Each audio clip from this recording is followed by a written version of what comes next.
Okay. So we can close our eyes, and when we close our eyes, our brain is then interested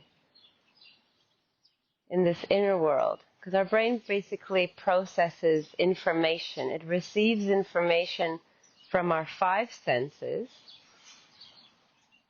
But once we decide, okay, for this period of meditation, we won't be interested in the five senses, our brain also gets information from our body, and then also this mental realm. And when we close our eyes, we're more aware of our body and the mental space.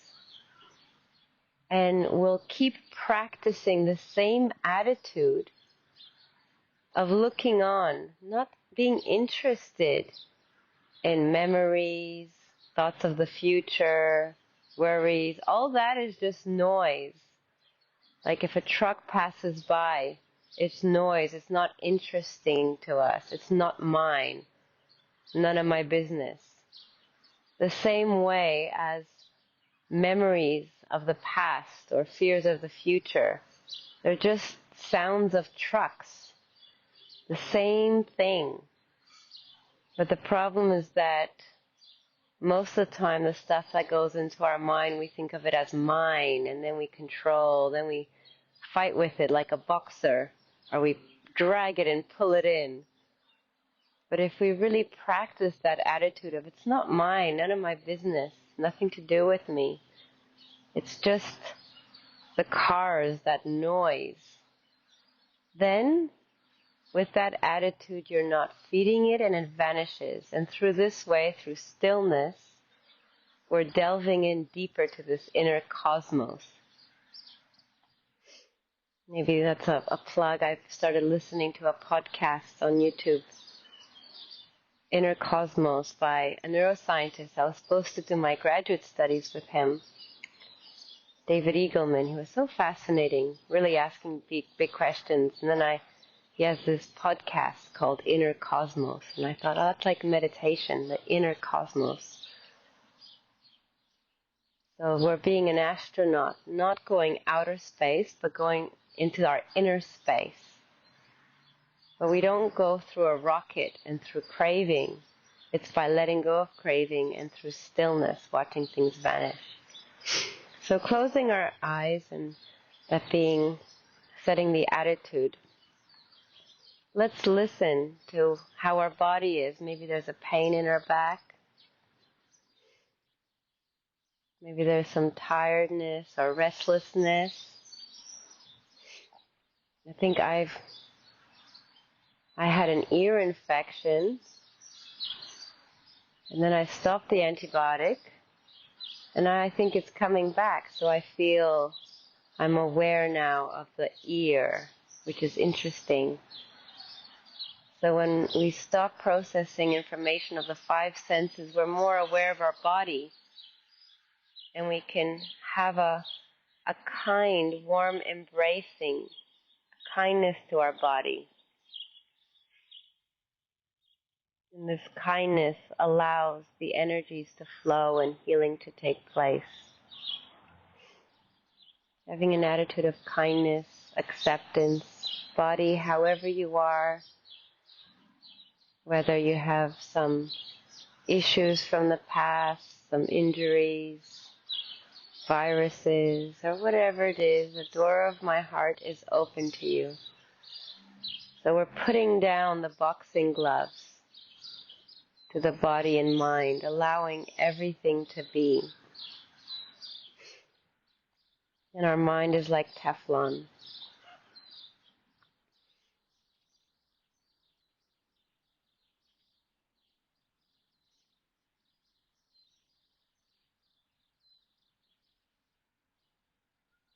So starting up, just making sure we start with an attitude of kindness and acceptance.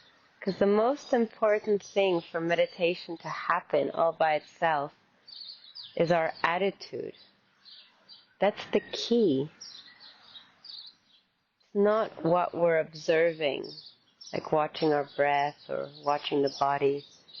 You know, a surgeon could be watching something, a sniper could be watching something, but they don't let go and become free, liberated, release. They don't experience the releases of the mind.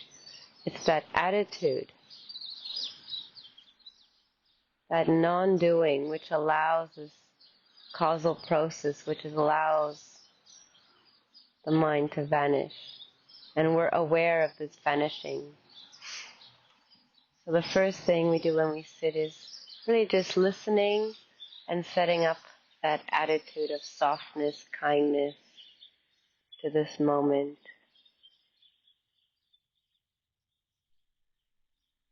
Being fortunate, the birds, studies show that listening to birds has a very relaxing, healing effect. So maybe just allowing the birds to relax your mind.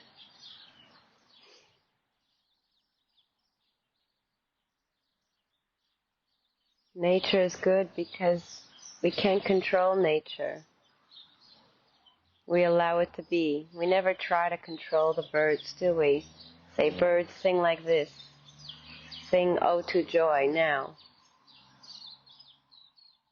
Yeah, what would happen if we were like that to the birds? We'd get stressed. That's what happens when there's tension in our mind, is we tell our mind, be like this, be like that.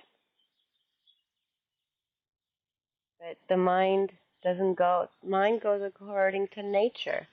So regard your mind like the birds.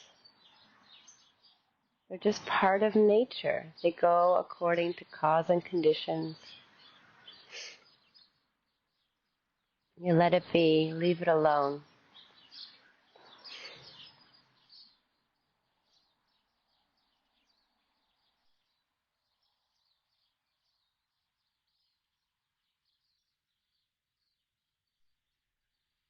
So your mindfulness keeps that attitude of acceptance, contentment,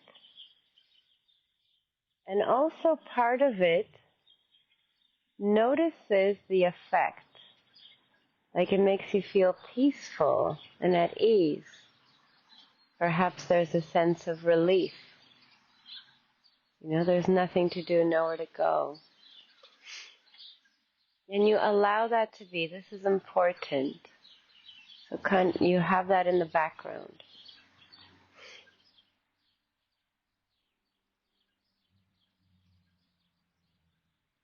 Maybe we can try by deliberate inhalation and exhalation, just for the fun of it.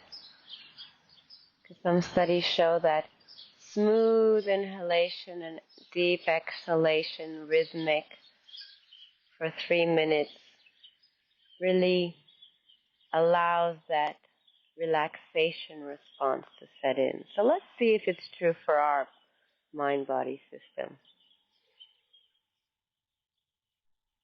So normally we watch without control, but in the beginning we can deliberately inhale and exhale deeply in your own rhythmic pace. If it helps, you can count the breath.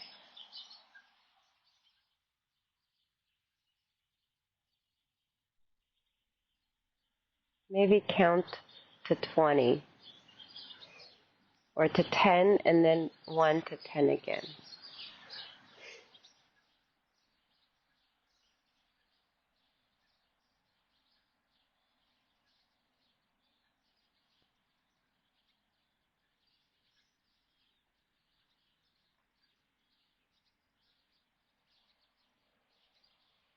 So 3, 3.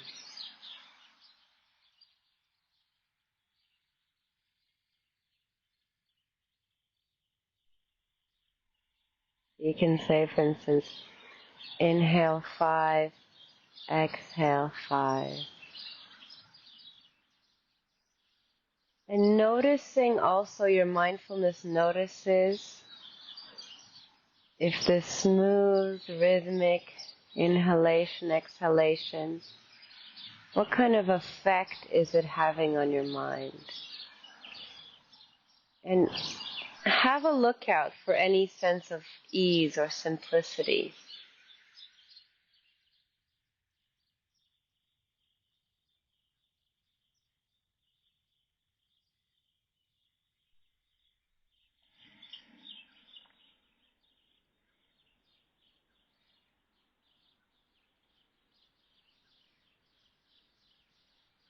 And the point is to watch the breathing. So notice if there's any mental noise, you lost the plot. You just go back to the breathing.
So I did this deliberate counting just for variety, because sometimes novelty allows that attention or interest to get woken up.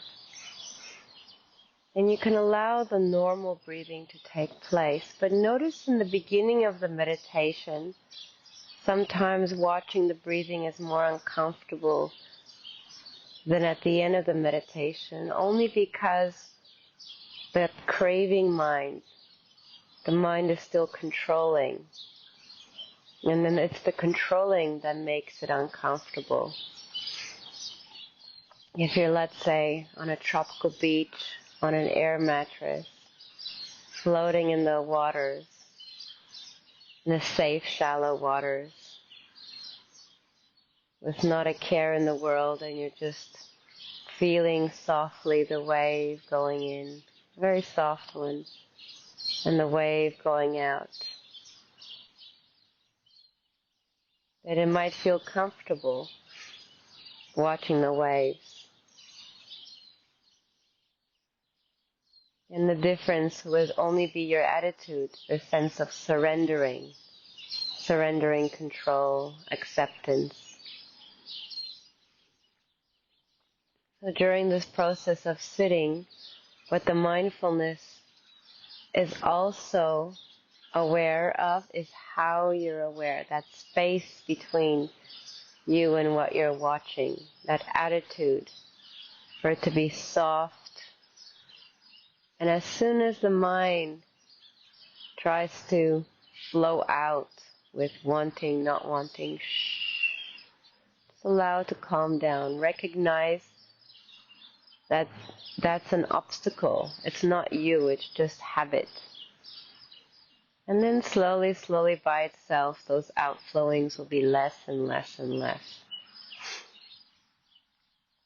And by being aware of, let's say, going through the body and then being aware of the breathing, this process in itself through simplicity, things vanishing, will also help those outflowings be less and less, because what you watch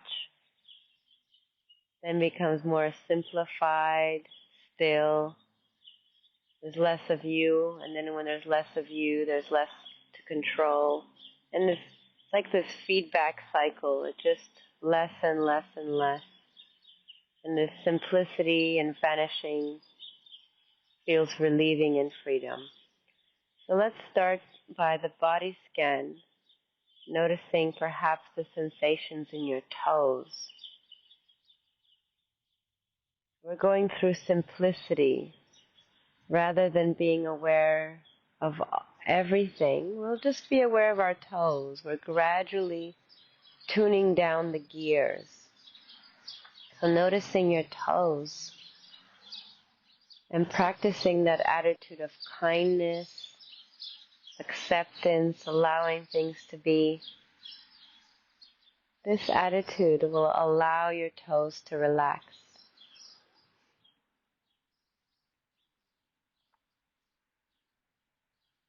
Then going up to the ball of the toes, foot.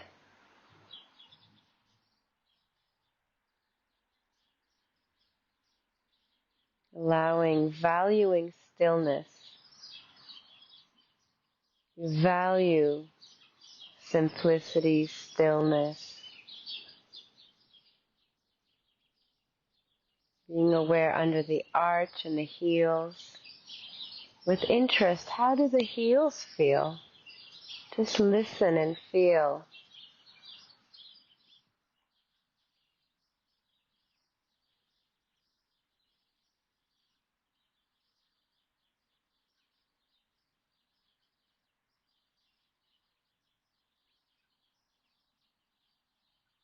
Being aware of our ankles.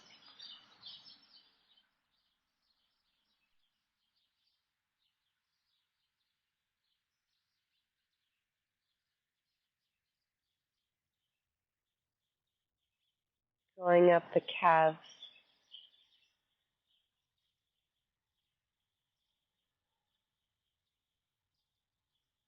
Making a decision. This is the opportunity to develop the mind through stillness. And it's just practice. Through practice, the mind changes. We can't imagine how it'll change. It just changes. Like somehow going to the gym, the body changes. Just through practice, but the mind changes. Being aware of the calves and the knees. But it's through letting go. So knees,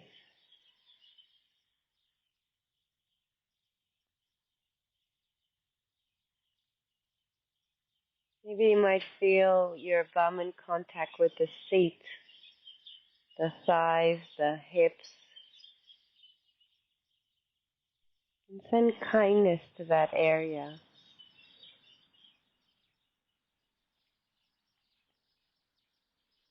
Maybe the hip region and the lower back. There's some pain there. Soften your heart to the pain. Pain, you can be here for the rest of my life. And I totally accept you. That's that acceptance.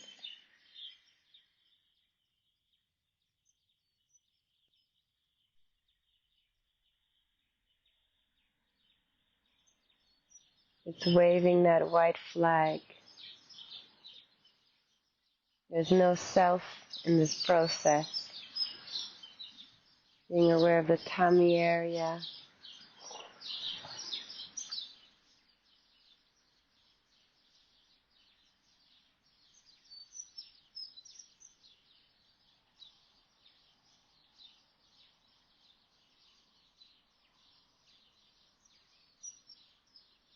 Going up the spine.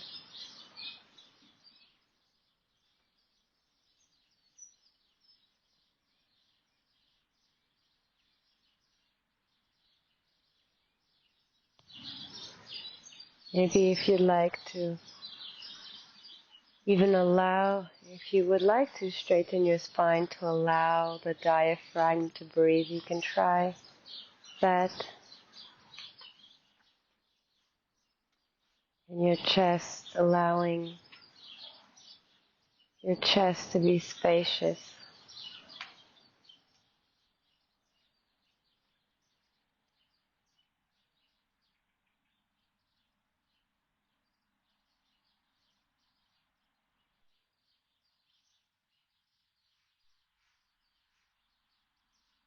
Being aware of your shoulders.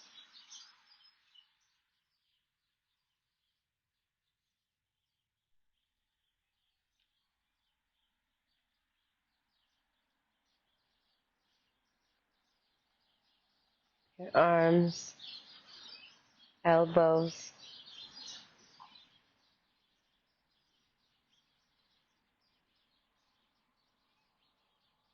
Noticing also in the background, valuing and looking out like a lighthouse. Someone's in the lighthouse and they're looking out onto the ocean for stuff.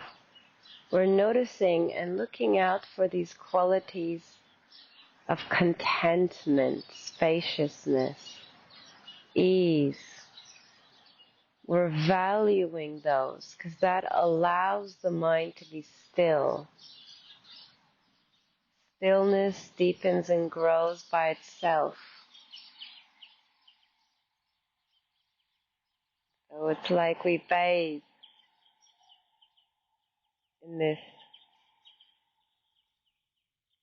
ocean of peace.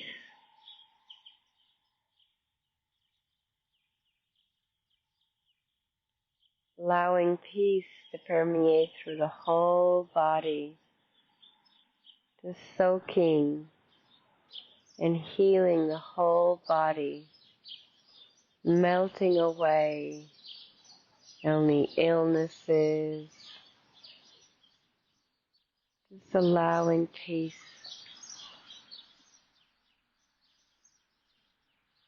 to soak through. And then we're at the shoulders and the neck,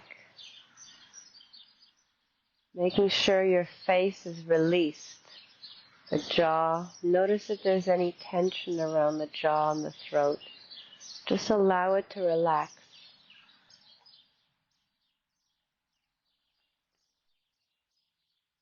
And the face around the eyes.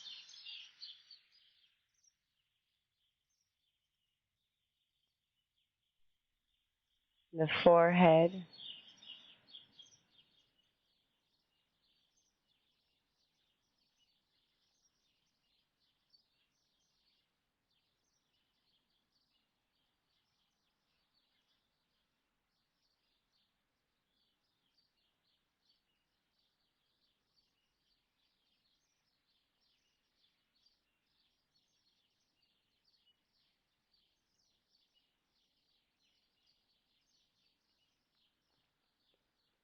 There is a goal. There is a path, something to be realized. And the diligence is to be awake, aware, courageous, fearless. Be like a mountain and still. Not to be lazy. Lazy with the doer, the craving, that we allow, we fire. Like the internal manager, we kick out. You're fired. You have no place here. That yakker, that commenting, the mother-in-law inside. I'm probably going to be a mother-in-law one day, but you know what I mean, that backseat driver, that's fired. It has no place in the meditation process. But that aspect, that quality of looking on, courageous, like the mother who, there's that Metta Sutta, the mother would risk her life and the way she loves her child. It's like the child, no matter how it turns out, whether it kicks, bites you, the toddler, I don't love you anymore, mommy, you still love the child. It's instinct. You're not upset. It's just a child. So in that way, we look at our mind. If it throws a tantrum, if it's thinking about past and future, whatever, we're that mother. We know better. We just look on. The mind is throwing a tantrum. It's okay. We just embrace the toddler mind, the little mind, whatever state it's in. We embrace it with that courage, non-doing. So we don't take out the wooden spoon at the mind. We just kind of look on. It's like, okay, here we go again. Just give it a hug. It's okay. You don't buy into the mind. It's just the mind doing its thing, going according to cause and effect. And then, hopefully, through experience, through practice, the wisdom will be gained more and more that the process of stillness and letting go, the cause and effect happens because of this attitude. By not interfering, by just looking on, we're not feeding it, we're not fueling it. And like a fire that doesn't get fueled with kindle, it'll die all by itself. The only reason that a fire continues is because we feed it. So with our mind during the day, emotions, anger, whatever, it keeps feeding and growing because whatever comes in our mind, we regard it as mine, and then we feed it with craving, not wanting, all fueled by this delusion that everything is mine and I have to do something about it. So we feed it and it grows. But if we unplug, we pull the rug under this and have the courage and patience to just wait, we then notice the mind fading, stilling all by itself. It's a natural process. It happens all by itself. And having interest in this process, staying awake and diligent in looking on, not getting sucked into the stories. It's like watching a movie, knowing it's just a movie, and being on guard. Don't get sucked into the storyline.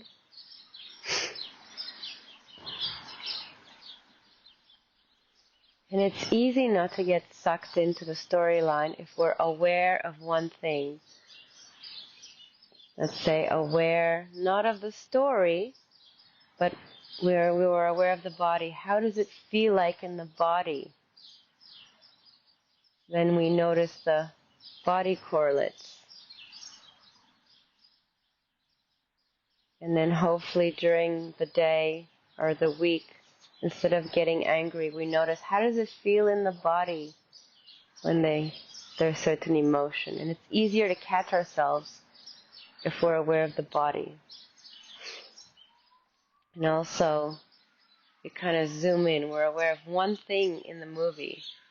Let's say just that one dot straight ahead or one aspect. Then we're not caught in. So once we're in our head and allowing the face to relax, allowing the activities to relax,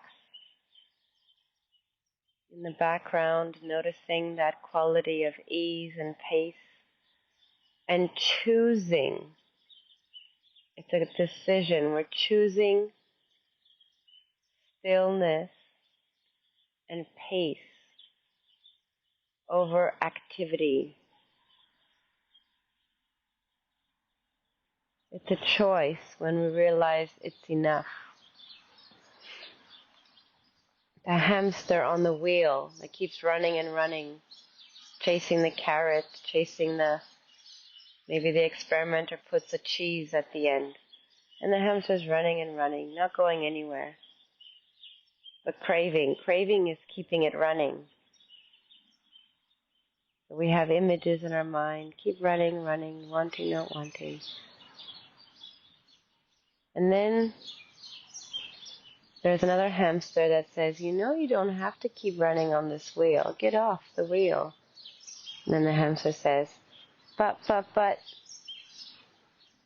And that's all it's known is running on the wheel. This is like this meditation practice.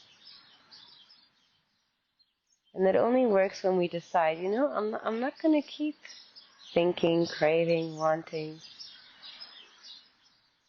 So it's strange at first. Maybe it slows down. So we scan our body, we slow down the thinking. Oh, it's actually nice. Then we slow down more to walking. Oh, it's actually quite nice. There's a simile the Buddha gave. Someone's running and they go, I'm running, why don't I walk? Oh, I'm walking, why don't I stand? Why don't I sit down and lie down? Here we're allowing the mind to slow down and allowing mindfulness to notice, this is peaceful, this is nice, the stilling of formations in the mind. And this, we follow this scent of freedom. The mindfulness is on the lookout and allows the sense of peace to permeate and to hang out. And if you'd like, you could be aware of the breathing. And this will, like this rocket ship that takes you into outer space, through stillness and awareness of the breathing. For thousands of years, people have used this as a vehicle to exit the realm of this human mind. If you often think there's a human mind and there's an animal mind, what is it like to be a bat? What's underneath all that? Not the bat mind, but underneath all that. So no matter what tradition or culture, through this process of meditation, different people describe it through different ways, but it's a vehicle.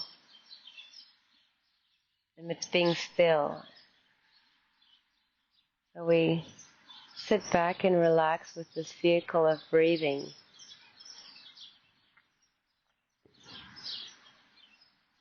Some people embark on this vehicle because they're interested in truth. Some because they're interested in peace. That's where you hear these concepts like samatha and vipassana, clear seeing. But they all go together. It's the same process.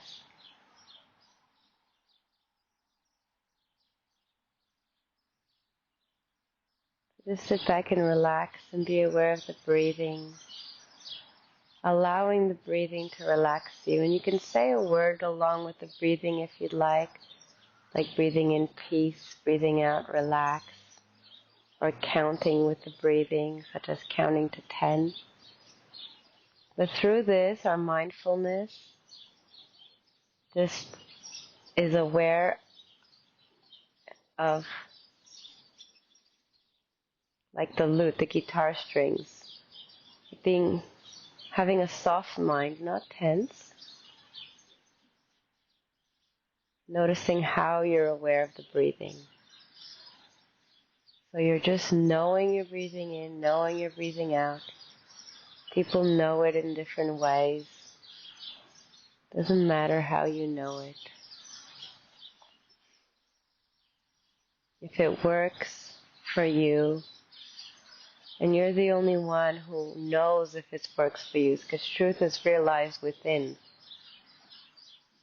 It's the path we have to practice. So if it works for you, if it leads to more ease, clarity, freedom, And it's right, it works.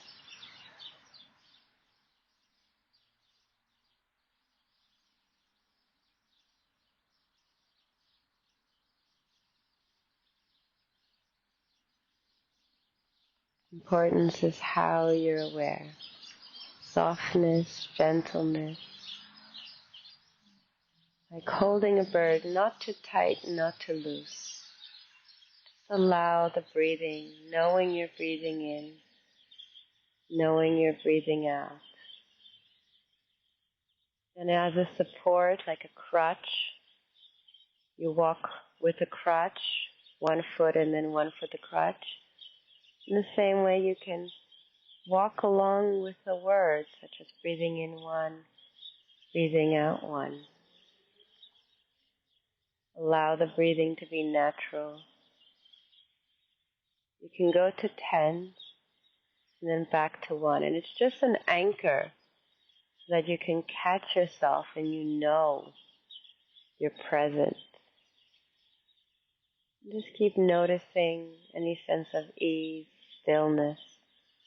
We're valuing freedom and stillness, this lightness of mind.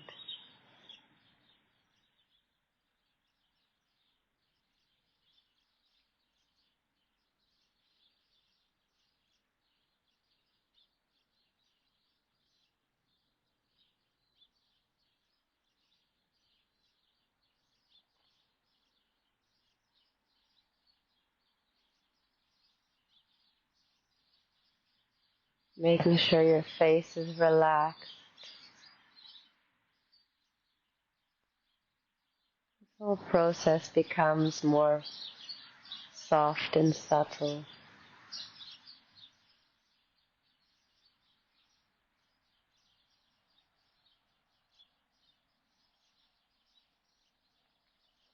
Relaxing the doing. Just knowing.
We value stillness through looking on in still mind. The mind changes all by itself. It releases, becomes more clear, soft, subtle, opens up. Just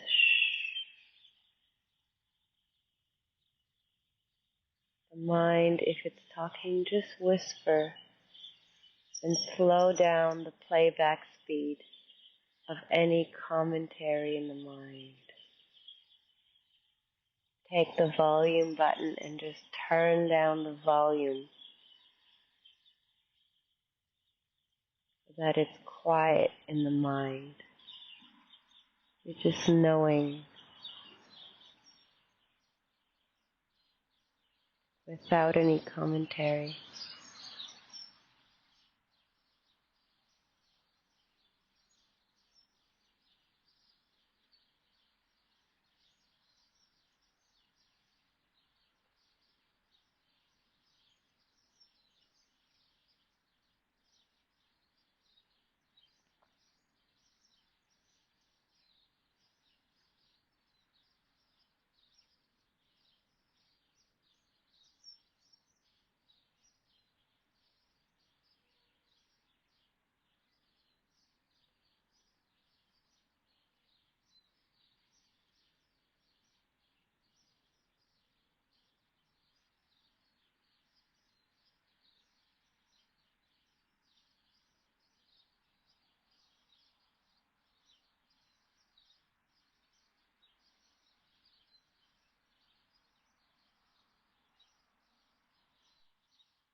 If the counting or words are too much activity, you can drop that, because we're going towards stillness.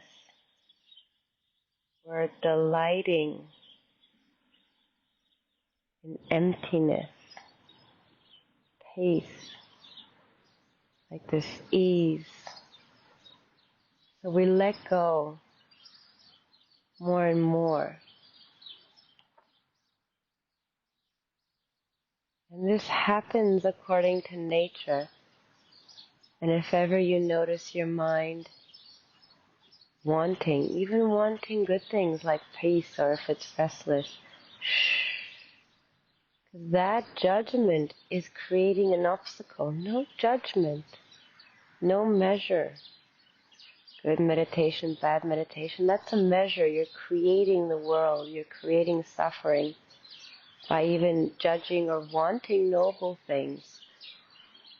And that's coming from a delusion of self and ego. We're abandoning, letting go of ego. Ego is a construct of the mind. We're just disentangling, pulling the rug underneath all that. Ego is fed by the hindrances, by thinking, wanting, not wanting, anger. That's what feeds delusion. So we starve it of its nutriment. We starve the delusion of self. We starve all this by having the courage. There's a strong momentum of habit, but we arouse this inspiration, this decision. We're going in the direction of freedom. This takes far more courage, because the self is going to die. It's like a soldier going into battle knowing he'll die. In the meditation, we're going into mind through stillness, knowing. Just for the time being, we're allowing the whole world to die, not interested of the past or future. We won't cultivate or reinforce the ego, the self. We're willing to die. That's why the Buddha said there's very few who cross to the other shore. It goes against the stream of the world. The world is doing, wanting. This is through stillness. We don't cross the shore comes to us. It's like the other side just comes to us through stillness. Having that inspiration, there's freedom. This is well-being, contentment. Just relax, release, return to the present moment. So many people are practicing in this world now, in the past. Still a minority, but there are people out there. So know we're all in good company. In the monastery that I'm going to go, the retreat center, they started their 3-month retreat. I'll just be going in the last 5 weeks, but for 3 months, it's like 60 people that are meditating every day in this way. Allow your heart to get inspired and rejoice. Ajahn Brahm himself, he's not doing any teaching or working, he's just meditating and then giving his weekly talks. And he's going to go on a 4-week retreat as well. This inspiration you may get, this joy in the heart, that's a wholesome joy. Allow it to permeate through your body. This is like a joy that is a factor that will support the meditation, this process of samadhi, this process of stillness. It allows the mind to be clear, powerful, content, and still. It undermines that craving mind. Gives clarity, stability, presence. You welcome.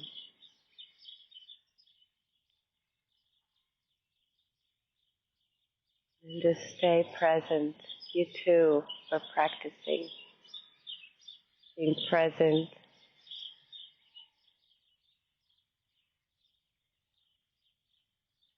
watching the lotus flower within open up petal by petal.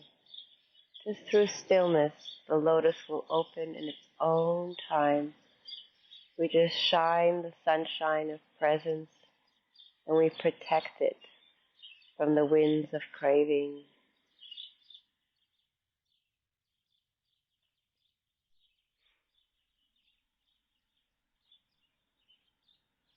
Abiding in contentment. Nothing to do, just watching the breathing.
Knowing the breathing.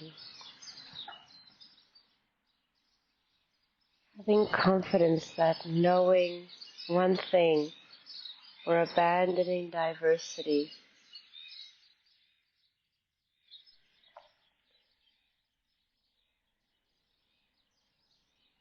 Simplification. Just the breathing. Nothing else matters in the whole world. Being interested. Breath going in, breath going out. And the perception of the breathing then becomes more simpler and changes by itself. At one point you won't be aware of the breathing. You are breathing, but you're not aware of in and out. And that's okay. Just stay with whatever comes up. There may be light, pleasure, whatever it is, just stay with what is.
I didn't realize it's already time to finish the meditation.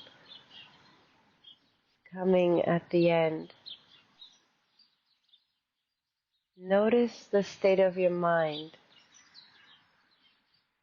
Delight, appreciate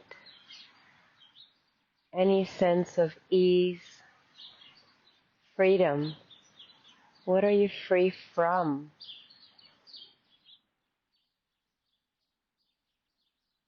Free from that yuckiness of being controlled, wanting, craving.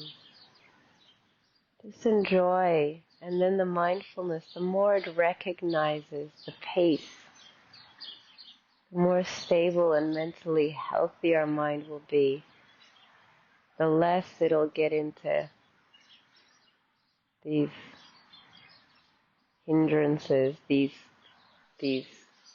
yuckinesses of the mind. It's like a well-balanced mind, clear, and however much the mind released, relaxed, we value, and that valuing freedom, is what will allow this whole path to continue. If we're just giving the opportunity to mindfulness to recognize, appreciate freedom, so that it sees that agitation of the mind gets in the way. We see mental states then differently, isn't it? You may notice there's a saying of the Buddha, what the noble ones see, maybe the exact wording I'm just paraphrasing, what the ordinary people see as happiness, the noble ones see as suffering. What the noble ones see as happiness, the ordinary folks see as suffering. Right? If we say, oh, we're going to sit in the park and be still, oh, that's suffering. But we know it's happiness. So it's just the perceptions get changed. The perceptions get more aligned with truth, with the way the mind works. We're just allowing mindfulness to develop in wisdom. And we're uncovering the truth. We're a scientist in our own mind, uncovering truths. No one's telling you a truth. It's just we're sitting together. Maybe I'm just helping like a little coach and a tour guide. See, notice some peace, and you feel it, you know what's true. And we're uncovering truth of our mind within ourselves. And scientists looking at the brain from the outside notice, okay, this process leads to health, happiness, etc. But we only realize it through practice. So whenever you're ready, you can open your eyes.